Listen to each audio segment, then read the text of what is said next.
So I've caught up with Nick here in a very busy corner of PAX East 2013. People are lining up here. Can you tell us what are people lining up for? Well, this is the playable demo for the Elder Scrolls Online, the first time we've ever had it on a show floor where anyone can come in and play. Is it exciting to get people to finally sort of get their hands on it, see their reaction, see how they play it? Absolutely. I mean, I think up to this point, mostly we've been having, very small internal beta tests and press seeing it, but it's really nice to see, the sort of excitement that is here for this game. We make this game for the fans and for the players, and this is just a whole lot of them lined up to play it, and that's pretty exciting. So what are people getting to sample here? Where do they get dropped in? Yeah, we dropped them in the zone of Glenumber, right outside of Daggerfall City, which is the capital of the Daggerfall Alliance. And they can sort of go a bunch of different directions. They can see what's going on with the story of the Daggerfall City itself. They can go off and explore towers. We basically just say, walk a random direction and do whatever you want to do. Because that's really how the game functions when you get out into the open world.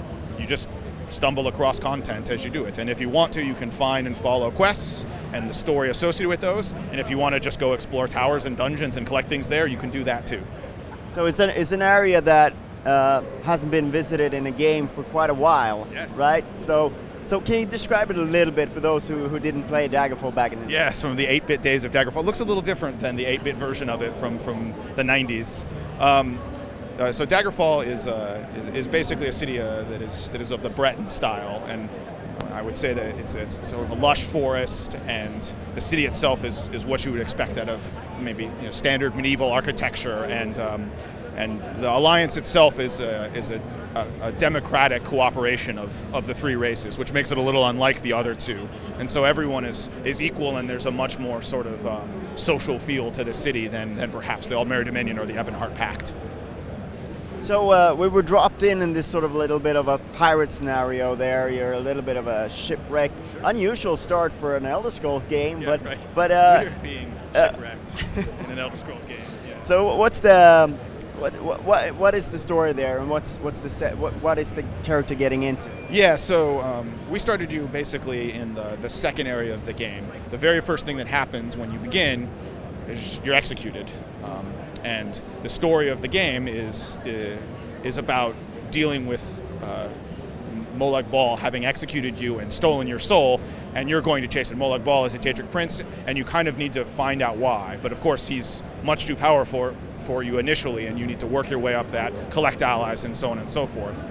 So the very first thing you'll do in the game is basically execute a prison break out of Cold Harbor, which is Molag Bal's Plane of Oblivion. And then when you pop out of there, you're in the ocean, recovered from the shipwreck, and you sort of start into the game from there, and can help out with a heist if you want to, or you can just start exploring.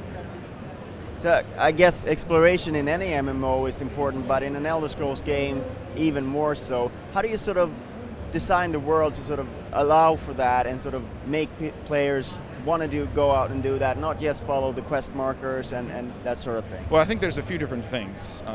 For starters, how the world we actually let out, even within the quests, is the zone is filled with pockets of interesting thing. It isn't like a hub model where you just start in one area and then you go out a bunch of times and then come back and then go out a bunch more times and then come back. It's not that ping pong. It's you walk in a direction, there's stuff to do, you do everything associated with it there, and then you move on if you want to. So even the quests work that way. But of course, the entire world isn't just filled with quests.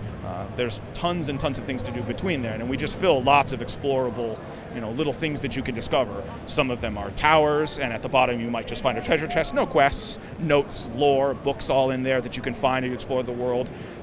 Treasure chests that you can use the lockpicking to solve. Sky shards that allow you to progress faster, and it's all sprinkled throughout the world. So, really going to every little corner of the world, you're still going to be finding rewards for yourself if you're maybe feeling a little bit less like following the story of a particular area and just want to go out and run everywhere. You'll still find interesting things that will make you more powerful and also just be cool and have stories themselves.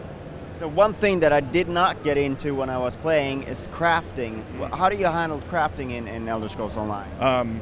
It should feel very familiar to the people who have played crafting in other Elder Scrolls games. there's a few different professions: provisioner, smithing, alchemy. Smithing is weapon and armor smithing, two separate.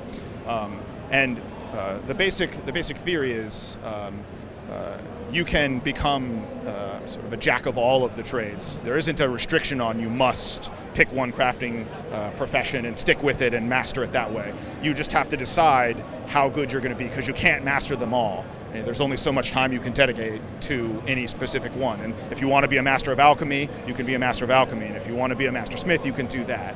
And then the system itself is exploratory. I think for the people who have played Alchemy in Skyrim and Oblivion, they might be familiar with sort of the hidden properties on ingredients. And you don't know what they are initially, and part of it is you just have to experiment. You start with, okay, I'm going to make an axe, and I got some metal, and I got some wood, and that's good, I can make an axe right now, but it'll be kind of a bad one. But let me try, adding various ingredients. Let me add some hardening agents, let's put some carbon in there. Oops, it was slightly better. Let me try a little more of that, and then you find out, I discovered a hidden property, and now this axe is a fire axe, and whoops, that's pretty cool. And now you know how to make it, right? The ingredients are unlocked, and they convey their extra properties to you. So it's an exploration-based crafting system, and you can do some of everything, or you can really go all the way into one or two. And then lastly, we knew we wanted to make sure that crafting made really valuable and important weapons in the economy, really some of the best in specific slots, and then also the ability to upgrade weapons that were found in other places. So crafting is very, very tied into the game, and very much we drew our inspiration from previous Elder Scrolls games. So how would you compare the leveling up system, the experience system, to previous Elder Scrolls games? Is it different in any way because it's an MMO? I would say it's different in certain ways, but not in any way because it's an MMO. But the most important thing in an Elder Scrolls progression system is that it's open-ended. Right? If I want to be a sword and shield guy day one, and I start playing that way, and maybe I'll use heavy armor, I should start getting better at those things, and I shouldn't in any way be hindered by the initial choices I made in my race or my class. Those are just things that accent what I can already do. And if that's something I want to do, where I just decide, you know what, I'm just going to, initially I had in my mind that I was going to play as a mage, but I just picked up this bow and it's really fun, and I'm going to focus entirely on stamina and play as a bow. Totally viable, 100% viable, and actually quite powerful, as we've discovered in our internal PvP playtest. So I think the most important thing in that system is, yes, we give you some options that you can start with, but really it just grows and grows as you level up, which sort of leads to the second important thing, which is when you hit level 50, that's not the end. In fact, that's 20% of the way through, because you still have to, there's still many skills, and you won't have maxed them all out, and there's many abilities that you can have learned with each skill line, and you won't have learned them all, but you can continue to gain experience, continue to improve your skills, and continue to learn new abilities and spells as you level up, as you go beyond level 50 or at level 50 for as long as you want to, and we'll continue to add those for the game. So the progression is massive and open-ended, which is what was our goal from the very beginning. Sounds a little bit like how they're changing the Skyrim progression as well now, that it's sort of almost making it without a level cap, because you can yeah, I mean, I think that fits really well both in an MMO and also in Skyrim itself, where you can just keep getting stuff, because otherwise you get in this place where I made some choices early when I was dabbling and I didn't like them, and I wish I could have those points back. But in our system, it's no, you can just keep getting points. There's no end. It's not some limited resource. You just have to keep playing, and you can decide for the first 50 hours of playing that you want to play one way, pick up a weapon and just start playing the other way, and there's not really any penalty, and you can go back to it later if you want to, or you can start on a brand new one. So with the beta test coming up, or growing in size, what kind of stuff will testers be sort of privy to in the beginning? Well, of course, we want people to get a sense of what our overworld solo content is, much like what you play today and what people are playing out there. Really, exploration and immersive world that you can really get yourself into and lose yourself in. But of course, as we get more and more beta testers in, we can start testing a lot of the social systems and the scale of them, which I think I'm probably the most excited for, because I really want to see how people feel about our dungeons, really our story-based dungeons, and I think it's something that's kind of new and cool, and our very, very large-scale PvP, which of course will ramp up to that, and that's something that we can't even fully test until the full-scale beta is in there, because there's just not enough people in our company to test a massive thousands of person battle, and so we'll certainly have beta tests where that's a focus as well.